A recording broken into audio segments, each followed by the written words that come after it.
نهادم دسته گل این سحر روی مزار تو، گل از آرزوهای جوانی و بهاری تو.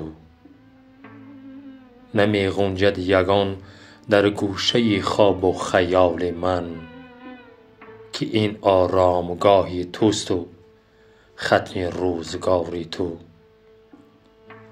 قراری را نمی دانستی در روی زمین عمری، چه سان در زیر خاک آسود جان بی قراری تو.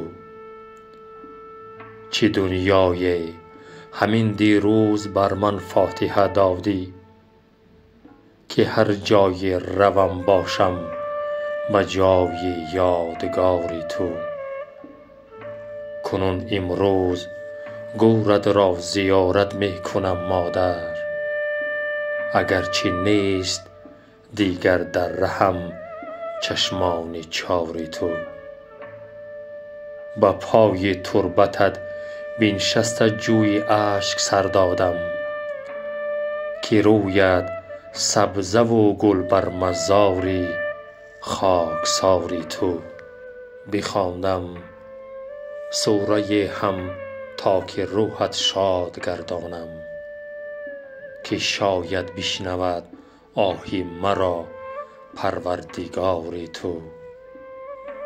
تو از بس که ملک بودی در این دنیا در آن دنیا، خدا آموزگاری تو ملایک نیز یاری تو.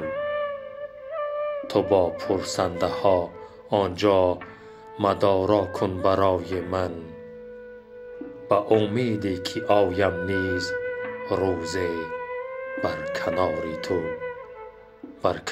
تو.